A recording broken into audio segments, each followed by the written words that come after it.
today is about spirit messages. My name is Tracy Leela, spiritual medium and evolutionary astrologer. I wanted to really share what it is that I mean when I say spirit. I often in my videos on my Instagram, here on YouTube, wherever it is that I share content, I will refer to spirit, just as spirit. But who am I referring to? What does that mean? And how do you communicate with them? We all have our own spirit team. You know, I might have heard this before, having a primary guide. But spirit is so much more than just our team.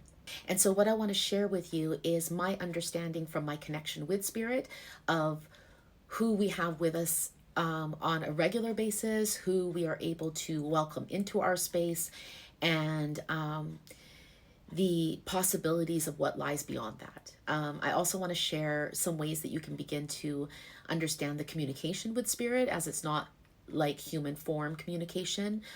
There's no density in spirit that is here in this physical realm. I want to encourage you to subscribe to the channel, to like the video, and know that your engagement on this channel really does help my channel to grow. That's how I can reach more people who are also in need of healing, and we gotta help each other as a collective. So hit that subscribe button, hit the like button, and let's move on. Who is spirit, and what am I referring to when I say spirit? For the collective, it really is universal energy as a whole. It's the divine energy of source that we are all extensions of. Now, I'm sure you've heard that before, and that energy is spirit. So when we refer to spirit, it could just mean that intuitive felt connection that you have with that source that lives within you. It's spiritual, and it lives and it breathes and it expands and it's infinite, and it's divine. And so we can't ignore that that would be the number one understanding of spirit when we talk about connecting with spirit, spirit messages, and how to communicate. For those of you who have 12th house placements, you are in this sea of collective unconscious energy of spirit. And so with personal planets there, the luminaries, your chart ruler, Venus, Mercury, Mars, there is a daily connection that is unique to your own, that is experienced with this energy of spirit. This is why healing is so important, and being conscious of the process of healing. The closer we become to spirit, the closer we come to the energy. I do want to say that there is always polarity. There is high frequency spirit and there are low frequency spirit, and we can't deny that. We can't be ignorant to think that the spirit world is just a bunch of sunshine and roses and that's it, and that there doesn't exist lower level entities. And I do want to share this. I think it's very important because of the explosive way that spiritualism and metaphysics and this new age, and whenever we're working with any type of spiritual tool, spiritual practice, we are working with spiritual energy, and this is a connection to spirit. And so with that said, it's very important to honor that, to respect it, to understand that the connection spiritually is sacred, and to have opening and closing procedures in place, understanding that we don't have all the answers, understanding that there is more to spirit than what we are even capable of understanding.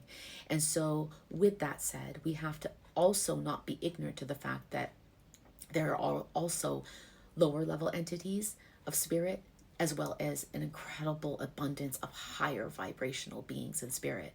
And it works on frequency.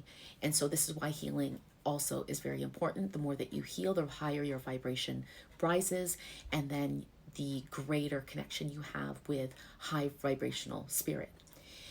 And so I went through an experience myself, an awakening that was incredibly terrifying, humbling, made me truly understand the word of humility. It expanded my senses beyond what I ever could have believed that it could be. And it's something that has taken me about 3.5 years, and I'm still settling into it to understand, cope with, trust, accept, and allow myself to settle into this energy, because it's like a fish. I'm like a fish in water. It's spirits around me all the time. I am a born medium, but I did not have the extent of this expansive senses that I have now for the first part of my life. And that was due to the fact that I grew up in trauma and needed to heal first to a certain degree before my senses could open and expand.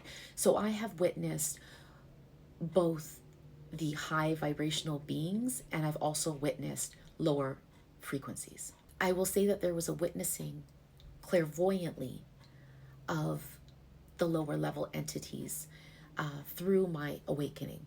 I have Lucifer, the asteroid, in an exact conjunction on my natal sun in the 12th house. And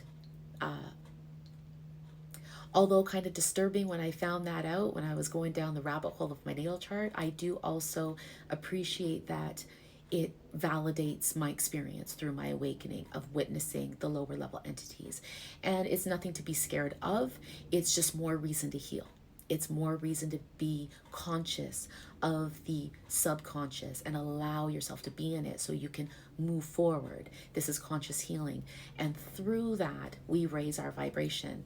And then, you are in a space with higher vibrational spirit.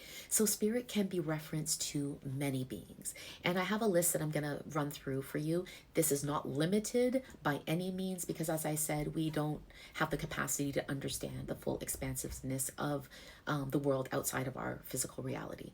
And so this is just based off of what I understand from my own personal experience being connected to spirit. We definitely have our loved ones in spirit.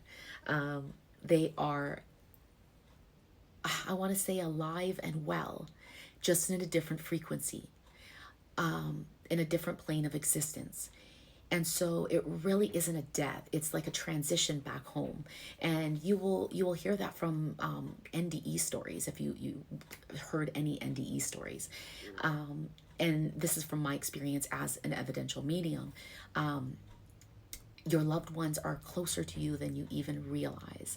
And they're so eager to support you, to comfort you, and to provide gentle and nudges of guidance along your journey. We have our soul self, which is our higher self. And I want you to imagine that there's like two parts of self, right? Your higher self is up the 8th chakra area.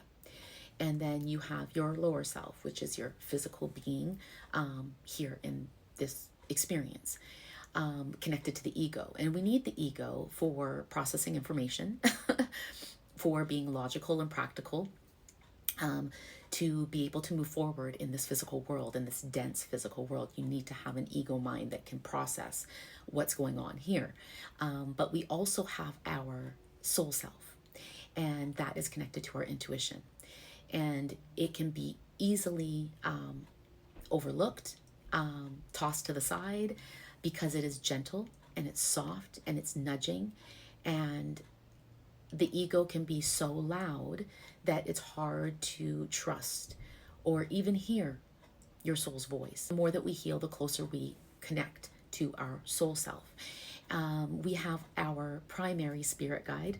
Each and every one of us has our own spirit guide who has been with us since we came and were birthed into this world, and will stay with us until we transition back home. After that, I can't tell you what happens. All I know is that we all have one. I definitely have my own. He kicks my ass, but he loves me more than anything I have ever experienced in my lifetime. The love is so tremendous, and the guidance is incredible, and we all have our own. We have momentary guides that come in from time to time to help us with certain aspects in our life. These guides are like specialists in whatever aspect it is.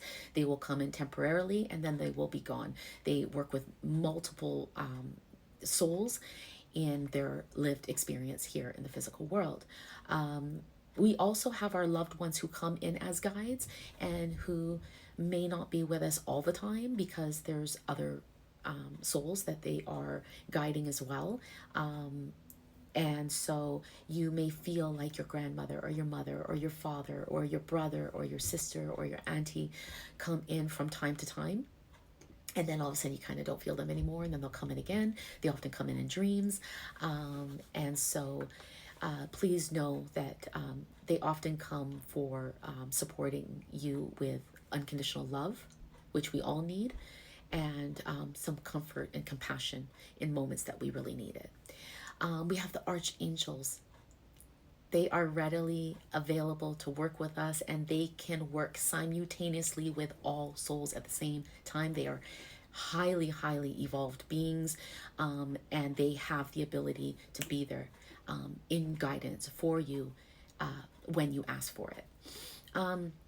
There's ascended masters, there's teachers, and then there's our ancestral teams, and then I'm sure beyond that there's more, I'm sure.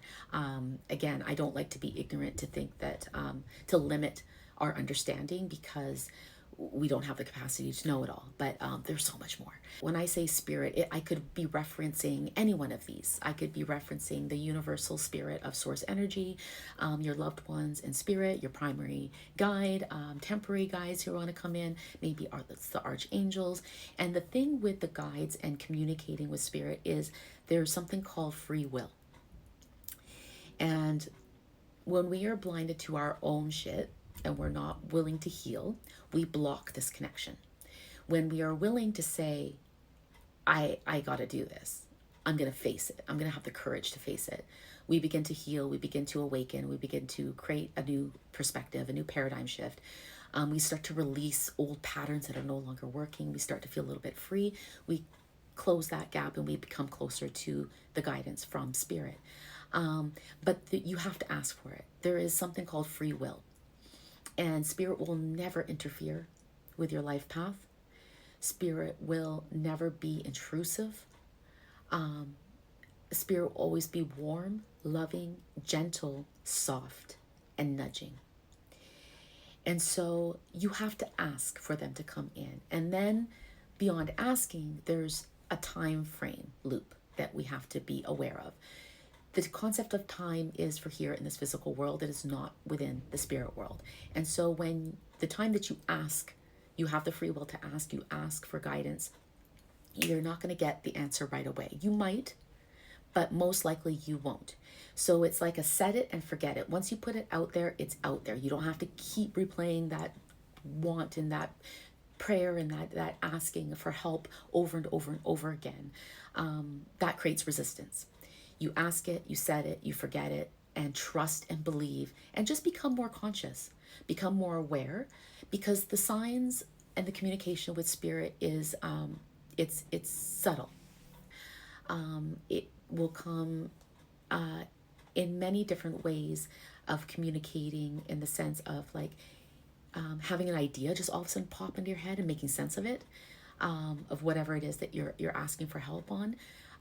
Having a feeling and a sense and a knowing, and you need to trust it. Having this vision that just kind of comes into your mind's eye, that you're like, oh my God, I asked that question and then I have this image pop in. This is the way they communicate with us. They can put images, they can put sounds, they can make you feel certain ways, they can put ideas in for downloads for you to just know and trust. They can bring it to you in a message in a song, in a message in a billboard, in a license plate that you see in the car in front of you, in the synchronicity of numbers, the repeated pattern of numbers that you're seeing, a butterfly fluttering around and landing on your shoulder. There's so many coins, feathers. These are all ways, they're symbolic, and they're intuitive, of ways that our guides and spirit communicates with us. So I hope you found some value in this. I hope this can help you to trust more. I hope that it can encourage you to have the courage to face your own challenges for healing and take that step. And I encourage you and invite you to join me in my Soul Attunement 8-week workshop, where we will dive a lot deeper into understanding soul conscious healing, the energy of all of you, not just your physical self, your aura, Kundalini, understanding Kundalini energy is very, very important. We'll look at your spiritual senses and your chart, your natal chart, which holds incredible detail of your soul's purpose, your blind spots, where you can really navigate and have a map that is specific to your individualized life path. So I hope to see you there, and until next time.